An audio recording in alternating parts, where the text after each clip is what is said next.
The truth needs a voice. The policies that shapes our world and the economy that determines our future.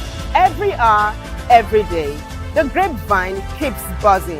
And together, we are committed to telling the stories that shape our world, because your voice is our focus. Don't forget, our voice matters the most. Let us come together and share our concerns.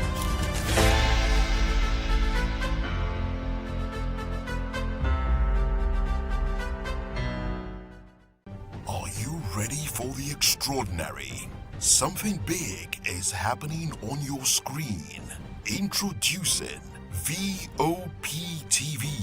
Now streaming on SLTV channel 264. From breaking news to captivating conversations, news analysis, giving you all sides to the story. We break in-depth discussions on the issues that matter, from politics to sports, entertainment, and lifestyle. VOP TV on SLTV channel 264. Join us as we redefine what television means to you. Voice of the People Television, VOP TV. Now you have more than a voice.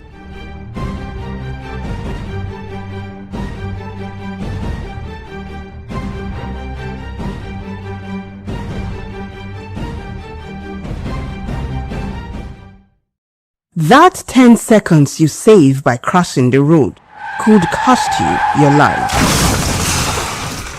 Pedestrian bridges are built for one reason: to keep you safe. They are free, they are strong, and they are there to protect you.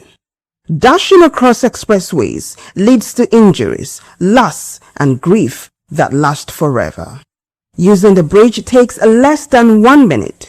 Losing a loved one lasts a lifetime. Parents, teach your children. Drivers, slow down near bridges. Everyone, please use the pedestrian bridge every time. Your life is worth the climb. This message is from Voice of the People's Television.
This is African News on Voice of the People Television.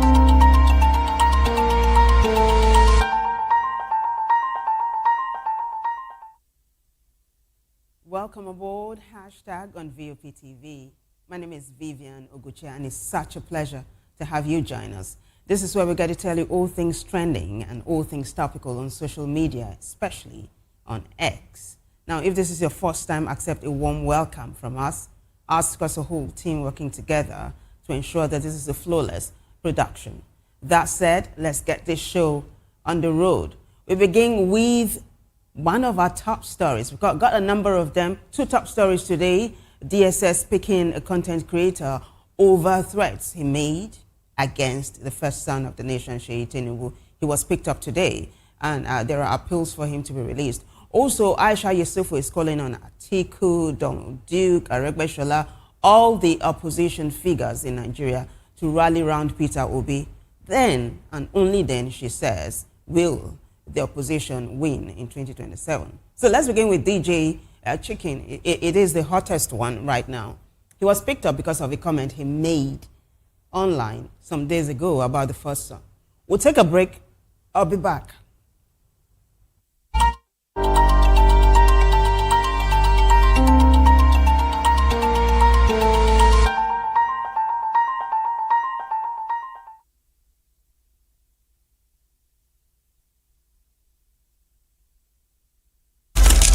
In a world where power shapes with every headline.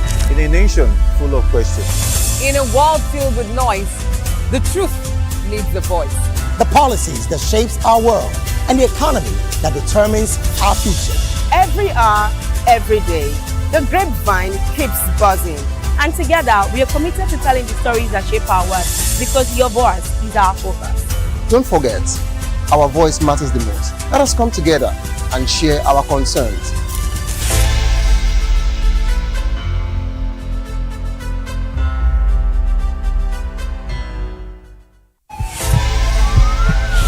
This is Health Check, your weekly guide to better living, smarter choices, and trusted answers. From everyday wellness to urgent health issues, we've got you covered. Health Check, only on Voice of the People television, where your health has a voice.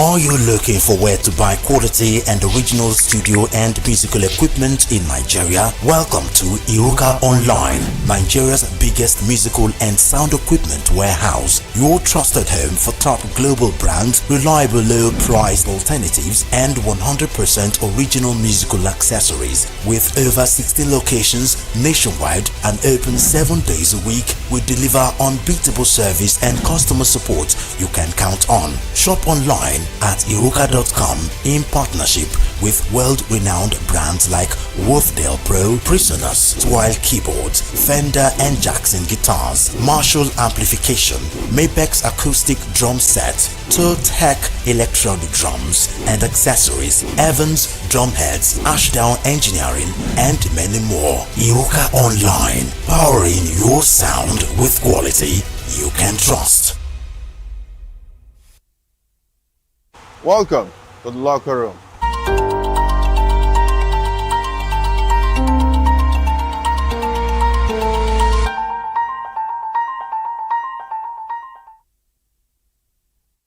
Welcome back, everyone. So I'm going to take you straight to X now, so you take a look at the post. It's a summation of this gist talking about the DSS, Seyi, Tinubu, and DJ Chicken. By the way, it's a very popular content creator. This is it. DJ Chicken arrested in Ikeja over statements about Seyi Tinubu. This is breaking. Popular content creator DJ Chicken was arrested in Ikeja and is held at Ikeja Police Headquarters, possibly by the DSS, in connection with controversial statements he made about Seyi Tinubu, son of President Bola Tinubu. DJ Chicken's lawyer, Rotimi, confirmed the arrest. By the way, there's something Rotimi is going to be saying, talking about the content creator's lawyer. I'm not going to let the cat out of the bag. I'll let you know when we get to the end of this hashtag, because he's saying, hey, we know. Let's take a look at the next post, because you'll be wondering, what exactly did DJ Chicken say?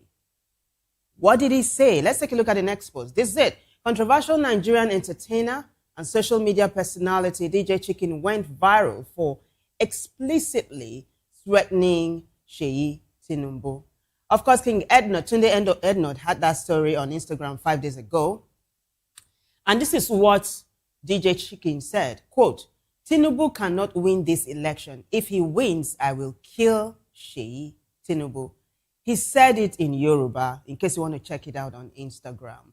But you might even have difficulty finding that post right now. But hey, that's how it went down 5 days ago. So the remark quickly went viral across social media, drawing massive backlash.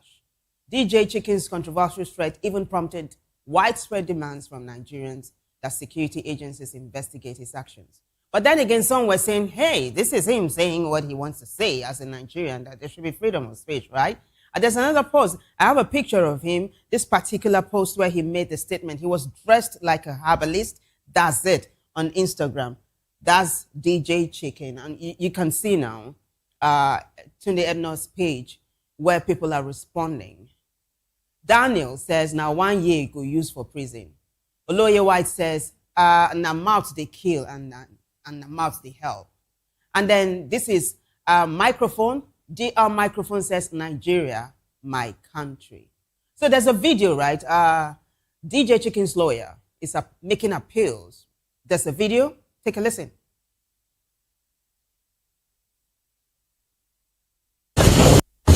So, Chicken is now with the authorities. He was arrested at Ikeja. He's now at Ikeja Police Headquarters, but I'm very sure it is the DSS. And so he was arrested in connection to the statement he made some days ago about the son of the president, Seyi Tinubu. But please, fans and well-wishers, people that like chicken, people that are close to the presidency, please help us to beg. Because I don't even know what to do now. The evidence are there. At this point, we are begging.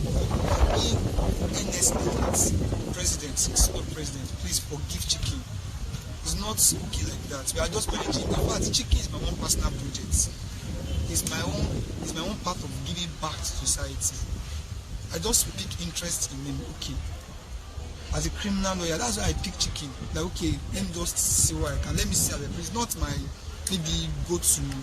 It's not my that really he knows. We are just managing him.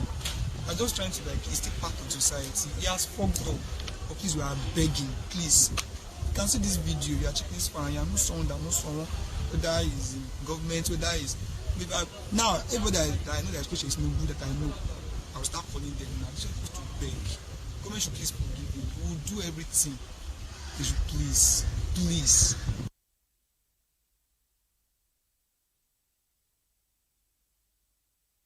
That's a very young-looking legal practitioner, and he practices criminal law. Isn't it amazing?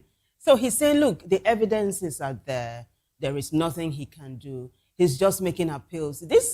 I mean, he's just making something else come to my mind. It was just yesterday we saw Asiya El-Rufai, former First Lady of Kaduna State, wife to Nasir El-Rufai, who is in incarceration right now, coming out to beg and make appeals as well. The President Tinubu help. DJ Chicken's lawyer is doing the same thing now. It's huge. There are responses on X, right? So let's take a look at what netizens think about this particular hashtag. Hashtag DJ Chicken. This is Adc'S, and he says, if he has truly been arrested because of that video, then it is becoming really sickening. Unless there is more to the situation, we may be gradually moving back to the Abacha era. Nigerians need to take 2027 seriously because those in power will do whatever they can to maintain control if they believe it makes them feel uncomfortable or untouchable. Walezi says, but wait, if they keep on arresting everyone, who else they go come govern in this country? If Trump keeps on arresting people in the USA because of what they say about him and his family online, how many people will remain? Billion-dollar question. Let's take a look at what Nigerian Stories has. I think they're just basically surmising what DJ Chicken's attorney just told us. Nigerian Story says, there is nothing I can do. The evidence are more than sufficient. Please forgive him. DJ Chicken's lawyer plays with Seyi Tinubu to forgive his client. Note that Chicken's lawyer said possibly it is the DSS, but he's very sure that his client, who he calls his project, was picked up because of the comments he made against Seyi Tinubu. Now, if you check out that post, like I showed you earlier on, he said if President Tinubu wins in 2027, then he's going to kill Seyi Tinubu. Now, there is a law against cyber crimes in Nigeria. But is this what the treatment is receiving? It's the debate that's raging online on X at the moment. Just want to check it out yourself. But another person that was picked up by the DSS, a journalist this time around, is Zainab Sadiq. Now, I just launched a second hashtag. That's trending. So it is a Zainab Sadiq and Omoyele Sowore on the one side and the DSS on the other. Now, Sowore said Zainab Sadiq was picked up because she has been the one covering his trial, basically. So, Omoyele Sowore, by the way, who is in fisticuffs, or should I say, standing trial right now because of what he said against President Tinubu some times back. He called the president a criminal, and the DSS asked him to pull down that publication. He refused. The case was taken to court, so he's, in trial right now. So he said, this lady, Zainab, has been the one following him, come rain, come shine. And that's why the DSS picked her up. But the DSS is coming to say, no, she was picked up because she's been investigated over possession of a drone. It's a drone probe right? So I'm going to take you to X now. So you see the post that the DSS put up, because they have decided to put up this post to clarify issues. But is that it? Because Omoyele Sowore himself put up another post. So we're going to be taking a look at this story from different angles. Let's take a look at the one the DSS put up today. So, Department of State Services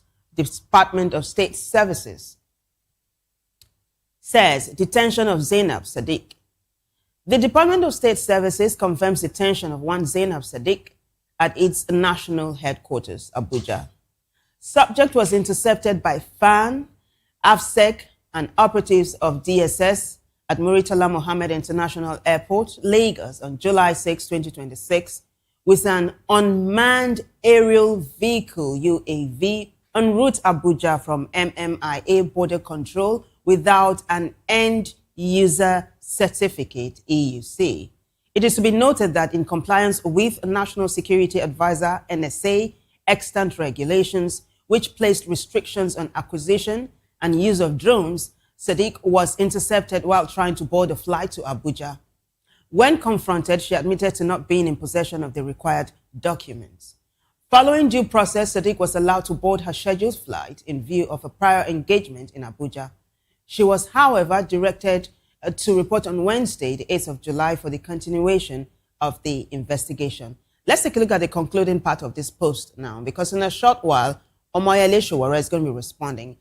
The DSS continues by saying, in further compliance with the NSA extant rules, which conveys on the service powers to impound and sanction any individual or corporate entity operating remotely piloted aircraft system, drones, in any part of the country without authorization, service investigation has commenced. This action is necessitated by global and domestic security concerns associated with operation of drones, especially issues of privacy breaches and safety of individuals. To this end, the service reaffirms its commitment to professionalism and adherence to the rule of law. Favor Dozier, Deputy Director, Public Relations and Strategic Communications, National Headquarters, State Services, Abuja. So let's take a look at Sowore's response now.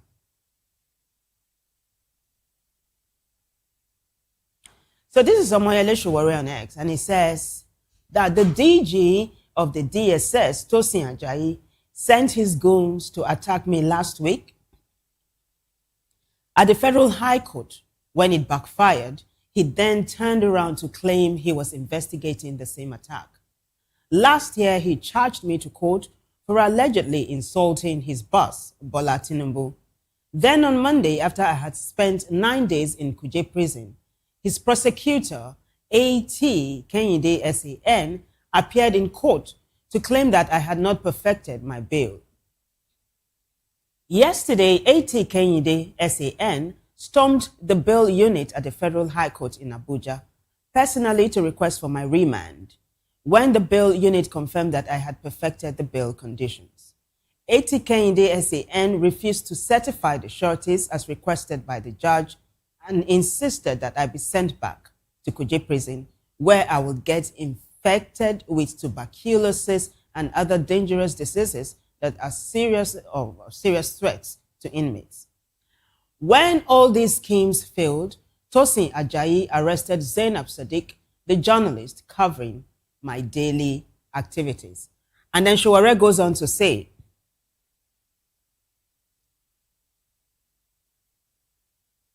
this pattern of lawlessness is not new.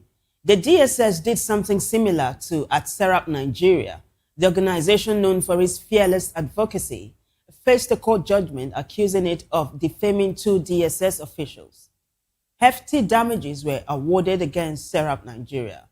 The goal was to bankrupt and shut down the important advocacy at Serap Nigeria at best, and at best force it into self-censorship. Meanwhile, Tosin Ajayi has infiltrated sections of the human rights community, journalism, and civil society in Nigeria, with questionable groups handling him ridiculous awards, while well-paid social media trolls he set up attack anyone who exposes the lawlessness of the DSS. Yesterday, someone told me that Tosi Ajayi had already struck a deal with Justice M.J. Umar to jail me, regardless of how formidable my legal team might be. I cannot independently confirm that claim, but I am putting it on record publicly. As for me, I am ready for the worst. We have been here before. I have not shared, or I have not a shred of doubt that the Tinubu regime will collapse if it hasn't collapsed already. So that's huge. It's really, really huge right now, I can tell you. So it is the DSS versus Omoyele Sowore. Now, if you check out this thread, both that of the DSS and Omoyele Sowore's thread, there are lots of accusations and counter-accusations. Netizens mainly are saying this is a form of gagging, is what they're saying. But this story doesn't end here, because it sort of is crossing over to the UK. So I'm telling you about our next hashtag, which is hashtag Kemi Badenoch. Now, her sentiments is sort of lending credence to what some netizens are saying, that Nigeria is slowly sliding into a dictatorship. Kemi Badenoch, you know her, the UK's conservative leader, Nigerian born, even though it looks like she doesn't really like her country, talked about the country in a very negative light. And she said Nigeria today reminds her of those days when the military were in power. Let's take a listen to Kemi Badenoch. An oil-producing country never had electricity. It is very easy to have resources under the ground, but stupid public policy means that you can't use it. And I see quite a lot of what Ed Miliband is doing as being very much like what the Nigerian military dictatorships were doing in the 80s and 90s. The government's going to take control. We know what's best. We're going to redistribute. And stupid ideas which eventually just bankrupt the country. I mean, this is the sexiest Ed Miliband's ever sounded, isn't it? You know, turning up in his hat and seizing the radio station and saying, "Time's up, Sakir." I think, but fundamentally, my views about how... So Kemi Badenoch is making comparisons between what's happening in Nigeria today and what happened when the military were in power. Now, the reason this hashtag is coming immediately after hashtag Zainab Sadiq is because some netizens, like I said earlier on, are saying that Nigeria is sliding into a dictatorship. This is not the first time we've heard that. You remember Professor Perogi, Nigerian, based in the US, said also that why do we keep calling it a regime? That this administration reminds him of that of Abacha. It's what we're saying, or it's what netizens are saying at the moment. Now, let's take a look at responses. We have one. Let's take a look at that one now. This is Arewa. Arewa says, even in the military where things were dictated, life wasn't as difficult and harsh as this. This is an inhuman government. But there's someone else who thinks Kemi Badenoch is weaponizing the sufferings or the narrative in Nigeria to gain political prominence in the UK. But she's already prominent. But let's take a look at this one I'm telling you. It's still on X. This is Ayeni Ibrahim. And he says, Badenoch weaponized Nigeria's struggles to attack Ed Miliband's labor policies. That would be Ed Miliband's labor policies. But as a UK conservative figure who no longer identifies strongly as Nigerian, her remarks risk appearing detached from on-ground complexities like security challenges hindering infrastructure in the Niger Delta. That said, let's take a look at our second top story today, which is hashtag Aisha Yesufu. So she was on X yesterday and she said the only way the opposition is going to win come 2027 is if they unite. So she called on all opposition figures to rally around Peter Obi to ensure that hey, Nigeria comes clean in 2027. There's a post, and of course, there's a video. So the post is just a sneak peek of what she said so that you can take a listen to the video, because the video basically is reiterating the post. Let's take a look. Aisha Yesufu on X says, "Dear opposition, unify under Peter Obi. This is for the Labour Party stalwart, a PDP loyalist who has not crossed over.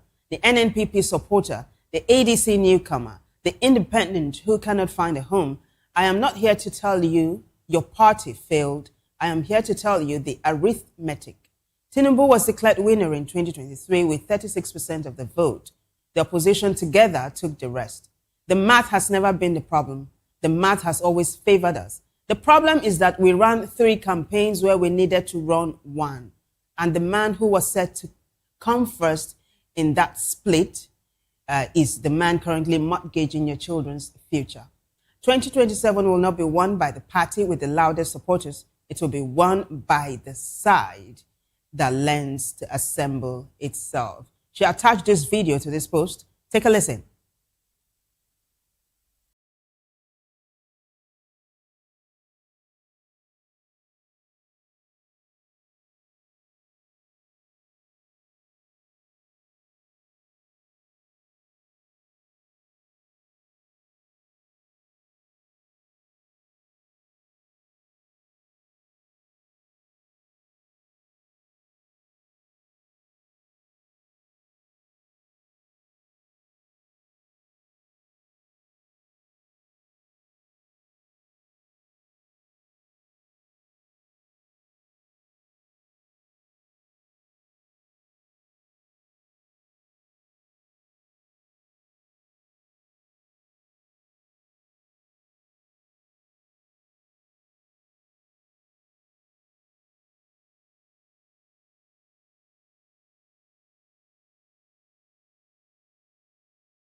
Peter Obi is not the candidate of one camp.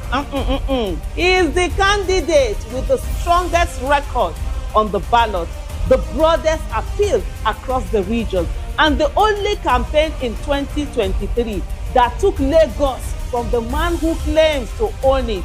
Unifying under him is not surrender, it is strategy. And unifying does not mean dissolving your party, your platform, or your principles. Your senator can still be your senator. Your governor can still be your governor. What we are asking is one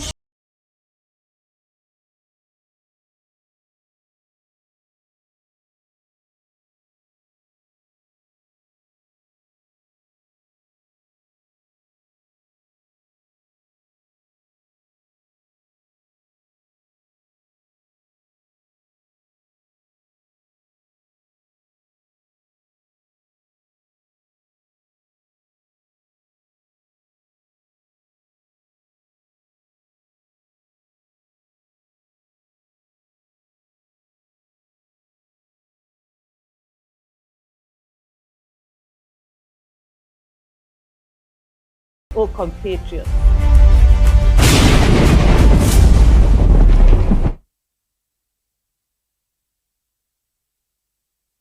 That's Aisha Yesufu campaigning for her principal. Yeah, of course, we give credit to Channels TV as well as TVC for some of the visuals you saw in Aisha Yesufu's package.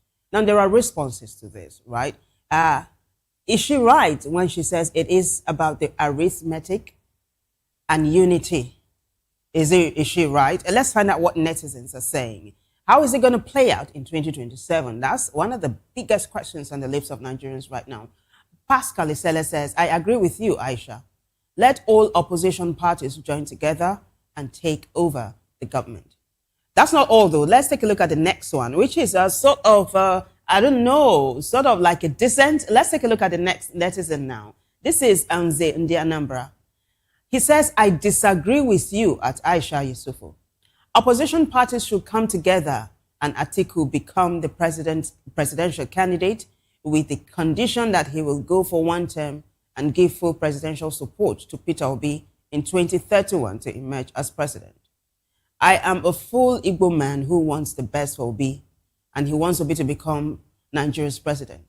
But Nze Ndianambra says, if the opposition would make him the presidential candidate this time, he will still lose to Tinubu. And then he goes on to say, can you see the angle Ali Modu Sharif is going to? Now, this particular netizen cut some flack for bringing Ali Modu Sharif into this whole gist, because they're like, oh my gosh, is this the person you're using as an example? You know how there have been talks that Ali Modu Sheriff is linked to the formation of Boko Haram in the country and all of that. Of course, he came out not too long ago to make some inflammatory statement about Peter Obi and all of that. It's what that netizen is referring to. But there's one more post. Now, I want you to understand that Aisha Yesufu got dozens, tons, hundreds of responses. So what I'm showing you is a microcosm of what's playing out on X at the moment. So let's take a look at one more post from one more netizen regarding this particular hashtag. It is hashtag Aisha Yesufu. C. James says, history will remember this for good. If Nigeria misses Peter Obi this time, I wonder what will become of her. Her being Nigeria. You know how it is. So that's how this particular hashtag is panning out at the moment. Will the opposition heed Aisha Yesufu's call? That leaves to be seen. I mean, not too long ago, Peter Obi visited the governor of Oyo State, Seyi Makinde. There seemed to be some, I don't know, bond between these two. Seyi Makinde, by the way, is of the PDP APM extraction. Peter Obi is of the NDC extraction. But Peter Obi said he paid him a courtesy call to find out how he's doing, because he's been the man in the eye of the storm for months. Okay, over 1 month, about over 50 days now, where, I mean, pupils and their teachers were abducted in his state, and they're still incarcerated. And so Peter Obi visited him and found out that President Tinubu has not even given a call to Seyi Makinde. And Peter Obi was saying, look, this kind of thing, it should defy political divides and all of that. So why am I embellishing this particular hashtag?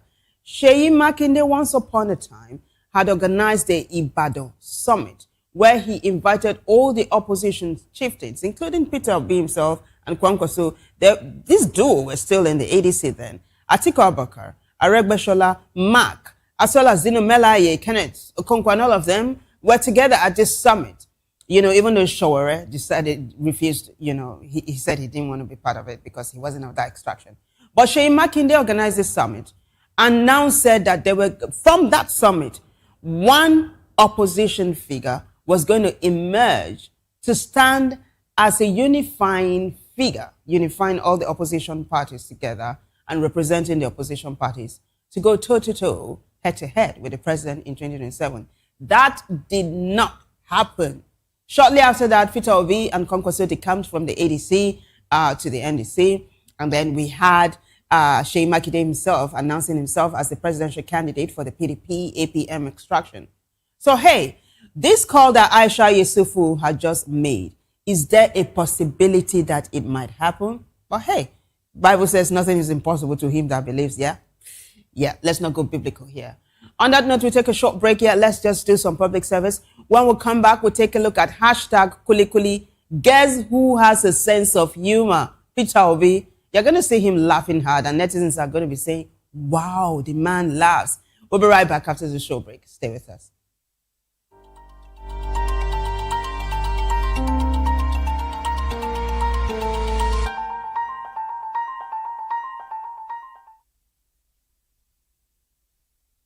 The rains are here. They bring relief, green fields, and fresh water. But they can also bring danger if we are not careful. Rule 1. Avoid flood waters. Never walk, wade, or drive through moving flood water. Fast-moving water can sweep you off your feet, and that water may hide open drains, sharp objects, or live electric cables. Rule 2. Stay away from weak structures and slopes. Heavy rain can weaken buildings, walls, and hillsides. Avoid sitting on the old buildings, billboards, or trees. If your area is prone to landslides, report cracks or soil movement to emergency agencies immediately. Rule 3. Protect yourself from lightning and accidents. Stay indoors during thunderstorms. Avoid open fields, tall trees, and metal objects. If you must travel, drive slowly. Use your headlights And never use an umbrella near power lines or while riding. And rule 4. Stay healthy. Clear your gutters to stop mosquitoes that causes malaria. Boil or filter your drinking water. Keep food covered to avoid cholera and typhoid. And wash your hands often. This rainy season, stay alert, stay prepared, stay alive. This message is brought to you by Voice of the People Television.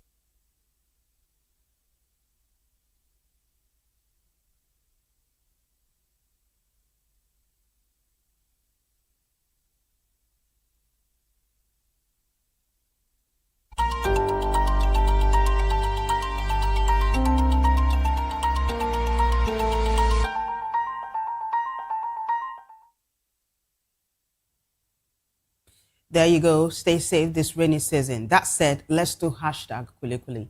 So, credit goes to Chudi, on-air personality Chudi, for the video you're about to watch, because Peter Obi was on a podcast with him, and he waded into the very, very viral, controversial topic of Iya Lakara. This time, he just hammered on Kulikuli. This is what Peter Obi said, that people are beginning to sell kulikuli in Nigeria now because their businesses failed since the inception of President Tinubu's administration. And that's him laughing. Well, let's take a listen to him. There are responses to this one. Hashtag kulikuli. Nobody can tell you things are moving well. What are they going to do now? Right. Sorry. People are going to kill me on the internet. Okay, so you don't, the answer to the question is, you believe that your coalition is even bigger because people have seen the results of the last election. That's your point. I don't want to laugh. Okay, final question. Judy.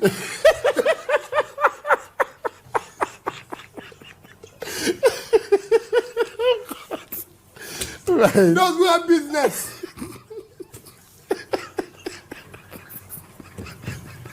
The whole studio is cracking up. The whole studio is cracking up. The whole studio, my crew is cracking up. Right. People had business. When he came into power, have collapsed. Oh, it's not funny. Yeah. They've collapsed. They're not people who are selling. What's selling kuli? Oh, no. I didn't expect it. There are people selling kuli who had business when he came. Oh, Akara. Yeah, no. I said those who had business when he came. Right. I'm not become. Oh, Lord. Okay. Final question, sir. Why should... I'm crying from laughter. It's amazing, right? Peter Obi has got a sense of humor. I'm amazed. And you see, this particular hashtag, that's what netizens are just hammering on. Now, lots of people were saying they just couldn't hold it. They were cracking up alongside Chudi and Peter Obi. Chudi apparently was all cracked up. And like you heard him, he said the whole studio was, hey, having a ball. So let's take a look at responses from netizens now. They're basically saying, oh my gosh, it's true. That's it. This is Obedient Family saying that he laughed and entered his neighbor's room. Oh my gosh. And it looks like there was some X-rated imagery there. And then this is McCarthy saying, seeing Peter Obi laugh alone. I don't laugh. Basically this is how it is, the thread. It has become lighthearted, but they were really passing the message across. You remember how First Lady Remi Tinubu not too long ago gave a grant. I was going to say granted a grant, but she gave a grant to a number of women, people loyal to the president, of course, because it was during a Renewed Hope movement event. She gave a grant and advised them to enter into petty trading. She said, hey, you guys can sell akara or kulikuli or corn. People like Dele Farotimi, author, legal practitioner, and very vocal political activist, waded into this matter yesterday. We brought you that hashtag, and this is Peter Obi as well, wading into that matter. Yes, the thing about it is the president as well as the first lady, I mean, they're just shrugging it off their shoulders like water off the back of a duck. Because the first lady came out to say, because there was a massive backlash, she came out to say, it's not even kuli, not only kuli and corn and akara, but that the federal government is also empowering women to sell pepper and tomato.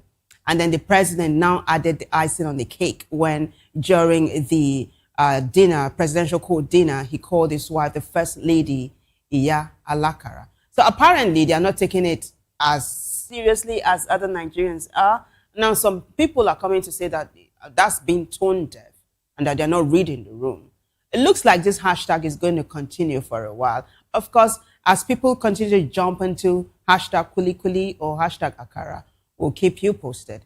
Now the next hashtag I want to bring to you is hashtag bad road, bad Ijora road. This is it's a video that is trending massively right now. And this is happening smack dab in the middle of a rainy season in Nigeria. If you're in Lagos, you understand exactly what I'm saying. Why don't I just show you the video? This is not the time to sermonize. That's it. Take a listen, guys.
Did you catch those? That's it. Tankers, lots of tankers, parked on this road because this is a very important route. I mean, Ijora, and the roads are this bad, and lots of netizens are saying this hampers commerce. They're also saying it's not just in Ijora. I mean, just go around Lagos. There are potholes everywhere. Roads, you will see rehabilitation taking place, and then after a couple of rains or after one season of rain, the roads go bad. This is something that happens year in, year out. And Nigerians are saying it is not rocket science, is it? To give the people good roads. It is one of the benefits for paying taxes.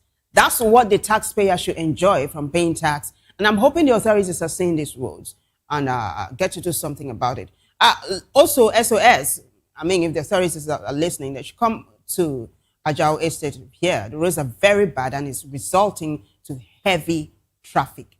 That said, we move on to the next hashtag, which is hashtag 100,000 Naira. Defense Minister Christopher Musa is saying that, hey, there is good news. The morale of security operatives or soldiers, basically, very high right now because a soldier receives minimum 100,000 Naira. So he's saying that the minimum wage of soldiers or for soldiers have been increased and the minimum wage right now is 100,000 Naira. So if you're at the lowest level, you don't go lower than 100,000 Naira. Let's take a look at Nigerian Stories. They have that story and then we'll talk some more about it. Nigerian Stories says, breaking news, Minister of Defense Christopher Musa says Nigerian soldiers now earn a minimum monthly salary of 100,000 Naira following a recent review of their welfare by the federal government. So let me just tell you how netizens are receiving the story. Some are saying, okay, well done, but you can do better. Others are asking, what are the senators and House of Reps members receiving? Others are saying, what are civil servants receiving? Others are saying, is this even fair? These are the men and women that put their lives on line to ensure that the country is safe and all of that. It's a huge, huge hashtag. And it looks like Nigerians are not excited about this latest development. They are saying the federal government could do better. Let me know what you think about this, right? Is this a good place to start? Just go to VOP TV Plus, drop your comments. I'm talking about YouTube. Drop your comments. I'll appreciate it. Well, that's how far we go today. Thank you so much to everyone that contributed to making the show a success. But the bigger thanks goes to you guys for watching. If you liked it, keep a date again with us for another edition of Hashtag Same Time, Same Station. Until then, I am Vivian Oguche. Bye for now.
The red carpets, awards, the razzmatazz, music, fashion, interviews, and more. Spotlight on Voice of the People Television. Let's feed you with all the juicy stories in the global entertainment space, bringing you the glitz and glamour as they hot. Stay tuned to Spotlight, 1 p.m. Monday to Friday. Spotlight on VOP TV. Entertainment like never before.